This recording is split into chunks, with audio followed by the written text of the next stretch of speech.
continue with the program, and next talks by Paul Emmerich, who's presenting Moongen, scriptable high-speed packet generator, its design and implementation. Hi, I'm going to talk about my packet generator, which is written mostly in Lua, and it does some quite amazing things thanks to Lua. If you want to learn more about the packet generator, I also have a second talk tomorrow in the SDN dev room. This talk focuses on kind of unique challenges we had when using Lua for a really high performance thing, and also comes with some challenge like multi-threading, optimizing stuff, integrating C, just to name a few. If you want to learn more about how to use it or why you would even want it, then the SDN dev room tomorrow at noon is the second talk. So what's a packet generator? Well, this is a packet generator. This is a large box. You can buy them from some hardware vendors. They are usually really expensive. This box is tens of thousands of euros up to above 100,000 euros. Well, what it does, it tests networks. You put in your Ethernet cable and then it sends out lots of packets. And by lots of packets, I mean you can put in there multiple 10 gigabit or 100 gigabit cables in this thing, and it completely fills them with small packets, which is quite challenging to do. So obviously, I'm working at the university. We do have some funding, but not enough to spend 100,000 euros on a packet generator. So we were looking into how can we do the same thing in software. And I've been using quite a lot of packet generators in software, and they were either slow or unusable, or both slow and unusable. So I thought, well, can't we do this better? And yeah, we can. And I designed Moongen, which is a packet generator written almost entirely in Lua. Why Lua? Well, because it's fast, and by writing everything in Lua, I get a really huge flexibility. If you use a typical packet generator in software, there's either a complicated configuration that makes no sense or is hard to adjust to your specific use case or hard to extend to new protocols. Yeah, so I really didn't want that. So what I wanted was, the main goal was flexibility and speed.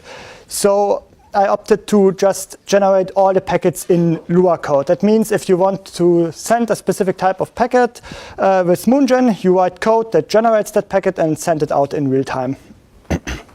It's obviously cheaper than a hardware box from the previous slide. You can get a software system with some 10 gigabit ports for 1,000 euros or something. 10 gigabit network cards are nowadays in the range of a few hundred euros. So quite affordable compared to hardware packet generators. So it's obviously more flexible than a hardware box because you can easily extend it to new protocols. You can just implement the protocol in Lua and then run it, and it does whatever you wanted it to do. So how are we achieving the flexibility? The speed? Well, obviously LuaJIT. Then the framework DPDK. DPDK is a framework by Intel, which is, well, the simplified version. It's an optimized set of drivers. Because you can't just use a normal operating system interface if you want to send test traffic at rates of millions of packets per second. It just doesn't work if you need to do too many syscalls. So the DPDK framework, really nice. Then we do explicit multi-core support in all of our API. Everything you write is multi-core aware, and I will come to that in a second, because doing multi-threading in Lua is not something that you usually do. Flexibility, as I already mentioned, all packets that are sent out are crafted in real time in a user-defined Lua script, so you write a script instead of a configuration file, which works really well. Then another key feature is precise timestamping. We did it by misusing some hardware features found on some server commodity NICs, and then we wrote a simple driver that sets some magic registers to the right magic values, and then you get precise latency measurements, which is something that all other software packet generators fail to do. Yeah, so how do we do multi-threading? So you probably know, well, some of you probably know some libraries for Lua that claim to do multi-threading, or some of you Googled them once. And yeah, there are some libraries, but they well, not that well maintained, most of them, and most of them also do not really map to our problem domain that we have. So what we did a simple brute force solution. We just start multiple independent Lua-JIT virtual machines. So basically multiple Lua states, and each one gets pinned to a separate thread and a separate CPU core, and then you have multi-threading. Of course, the obvious disadvantage is you now have no shared state between the Lua farms. But it turns out that we, for our use case, don't actually need shared state. Because we are generating test traffic, and there are typically different types of flows. Let's just say you're testing some box which does some quality of service feature. Then you send one traffic that is to be a high priority traffic, one low priority traffic, and that's something that's completely independent. Each of them can be tested independently. So you have two threads, and they basically do the same thing, just with different traffic types. And that works really well. The second thing is that these modern network cards, if you buy a network card, they are actually natively multi-core aware. That means you can use them as multiple independent cards. And what the network cards do, of course, traffic you send to the network, they just mix it all together. And receiving traffic, you can configure filters and tell them traffic that matches this filters goes to this queue, what it's called, or you can distribute the traffic based on a hash function on the network card, and then you can use each of these queues on the network card independent from each other. We just map one queue to one Lua-JIT VM to one CPU core, which works really well. We of course need some communication between the threads, but that's only for low priority data. Basically, like threads report their current statistics, the throughput they are seeing, the latencies they are measuring at the moment. But that can be slow, so we wrote some low-level C functions that just basically do simple message passing API. We use the excellent library Serpent for the serialization, and so we can pass around arbitrary Lua objects across threads. It's kind of slow, and when I say slow, I mean in the order of 100,000 messages per second, depending on the complexity of the object. The serialization is really the bottleneck here. But that's okay for statistics. It wouldn't be okay for packets where we are aiming for millions of packets per second. What does it all look like? Well, we have three layers. On the bottom, we have the hardware, which is multi-threading aware with multiple queues. Then we have the DPDK library, which is a low-level abstraction interface. And what it does, it offers APIs for configuration the hardware and APIs for pushing packets or receiving packets from the API. Then Moongen core, at its core, Moongen is simplified just a wrapper for DPDK. Well, it's not just a wrapper because we offer a lot of utility functions and all the multi-threading and so on. And on the very top is what we call the user script. The special part about this is that the user actually writes the entire logic of the packet generator. Of course, Moongen comes with example scripts to do that and whatever. But the idea is you take one of these example scripts which matches or kind of matches the test you're trying to do, and then you modify it to your needs or add whatever, or copy and paste from different example scripts together or reuse modules. And of course, all usable modules are implemented in some utility libraries like timestamping or protocols and so on. So what does it look like? For example, if we want to generate some UDP packets, then you would write code like this, which I think is way nicer than a configuration because it's easily extensible. And all other packet generators I've used, at some time I had to touch the source code just to get them to do what I wanted them to do. And yeah, one of the reasons why I just said, okay, I'm touching the source code of all the packet generators I've used anyways. So why not let the user write the source code? Okay, what this code is doing, it's quite simple. First thing is we create a memory pool. Memory pool is just an area for buffers that can be efficiently passed to the network cards. We initialize in the callback function all the buffers with some default value. In this case, some default UDP values. You can pass an argument to the fill function, as you will see later. But here, for space reasons, just some default values. And then we send them out in the main loop below. The main loop does just in line 7, it allocs some buffers. The size, the 60 here, is not actually the number of buffers, but the size of each packet we are sending. 60 is the minimum size that's legal on an Ethernet network. And then what we are doing, we are looping over all the buffers we just allocated, and then we can say, okay, this buffer is an UDP packet. The get UDP packet function is just a fancy way to do a cast to some C struct, which then is an UDP packet. And then you can access the packet like it was an UDP packet and tell it like, yeah, we want to randomize the IP source address, and we also want to randomize the UDP source port. And then we just tell our library to enable checksum offloading, which just sets some flags, and then the network card calculates all the checksums, and then we can send out the buffs on a queue.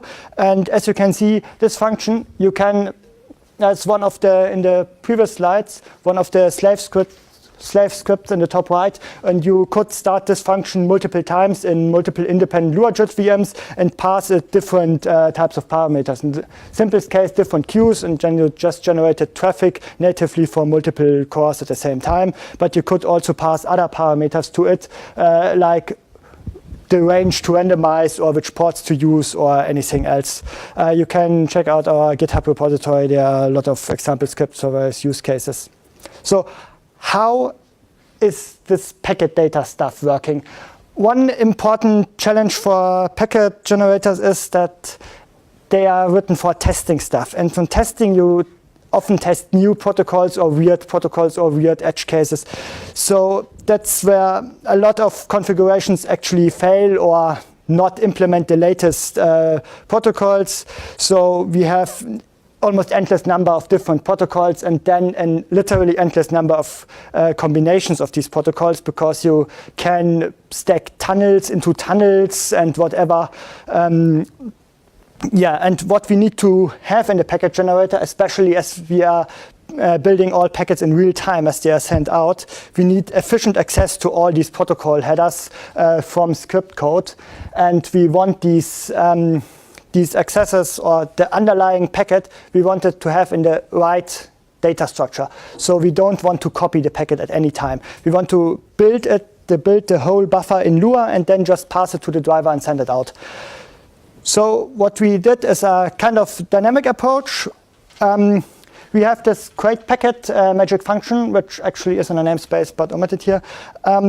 So what it does, it takes a few protocols. The protocols are defined in modules, so if you implement a new protocol, you add your module there. The protocol basically represents the header of that protocol, and create packet just takes multiple protocols and stacks them together. In this case, we are having an Ethernet on the lowest layer, then we have an IP above that, then we have UDP, then we have VXLAN. VXLAN is a tunneling protocol, so we have another Ethernet header and another IP layer. And this weird syntax with the tables here, it's just because we need to rename them. As you can see in the next line, we can access the packet after we use the function returned here is a cast, which turns the buff into a cast the buff to such a packet, and then we can do all the required magic here.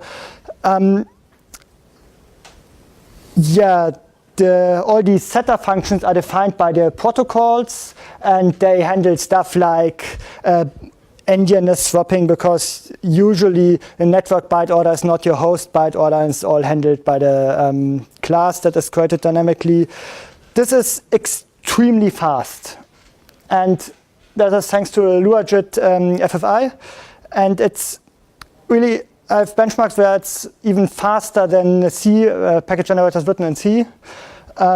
Basically, the main reason for it being faster is that these packet generators need a huge switch statement in their main loop, basically, which tells, is this configured? No, then we need to do this, and etc. With this LuaJIT approach, you just write your really, really small main loop, which does just the actions you really need. And yeah, these calls to set whatever, you obviously wouldn't use the string thing here. The function also accepts a pre-passed number, and you can do a pass IP address, and then you get an opaque object which you can pass to, stuff like this.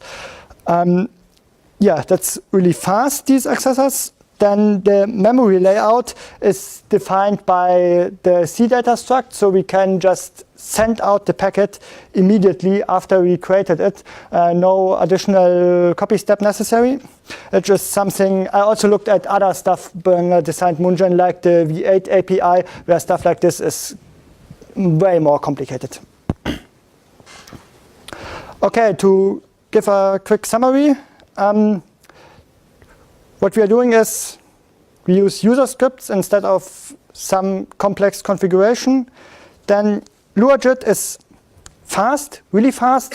And if I mean fast, I'm saying more than 50 million packets per second per CPU core. I've successfully tested this with up to 100 gigabit Ethernet. And it works on these high speeds. Of course, you need 10 CPU cores to do that. But yeah, this is something other packet generators fail to do.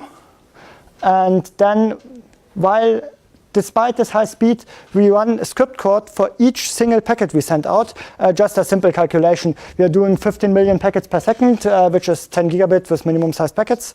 Your CPU, let's just say, has 3 gigahertz. That means you have 200 cycles per packet. And all this includes the Lua calls to modify header fields, calls to random or whatever. We can send out a completely random packet, or we can touch all header fields and send out a packet and use less than 200 clock cycles per packet. I think that's quite impressive, thanks to LuaJIT. And yeah, we make heavy use of the LuaJIT FFI and C libraries like DPDK for low-level stuff. We, for example, all the drivers we use are the DPDK drivers, and they are just LuaJIT FFI wrappers. If you want to, one could write the drivers in Lua. I don't know if anyone of you is aware of the SnapSwitch project. They are doing exactly that. They are writing the drivers in Lua, which I think is kind of crazy. And I was thinking about using these Lua drivers from them, but then I decided for DPDK because it's slightly faster and has better multi-core support. So that's basically it. I'm open for questions, and you can check out everything on GitHub. Yeah. Could you go back to the slide before this one? This one? Yeah. Yeah. Does this you say create packet there? Yeah, the for packets you receive too, so you can okay. inspect them and modify them. Create packet is actually misnamed. It should actually be called create protocol stack wrapper or something. But yes, you can apply it on received packets. Receiving packets also fully featured, but not something we usually do. In the end, this is just a C data struct, and this is just a wrapper around a FFI.cast. So yes, and there are also there's also a function which looks at an incoming packet and determines what protocol it is, and then automatically does this for you and gives you whatever you need. I think there's some example code that does receiving packets. I think quality of service test.lua is what you want to look at. It receives packets and checks the UDP port to compare different flows. Yes? You're saying you're using C for the drivers. So do I understand you right that you're not communicating with the kernel, letting the kernel do that, or? No, the kernel is too slow for high-speed networking. DPDK is a library which just maps the whole PCI, the relevant PCI devices and their DMA space into a user space process. So what we're also doing is there are some parts of the code which directly access PCI registers from Lua code. So there are probably a lot of cards that are not supported. Yes, almost all 10 gigabit cards are supported. Gigabit cards are a little bit more tricky because they are often old and annoying. I sometimes get requests from people, I want to test this gigabit card. I often have to tell them, please buy this 10 gigabit card because it's better even for gigabit speeds. Other than that, yeah, it's up to the DPDK library what they support. would it be hard to port drivers to myself from? For example, It's not usually something you want to do. These drivers are, well, I mean, they share a lot of code with their with their kernel space companions, but I think the 10 gigabit drivers are in the range of 20,000 lines of code in DPDK. I think we're out of time actually, so I'll be there after for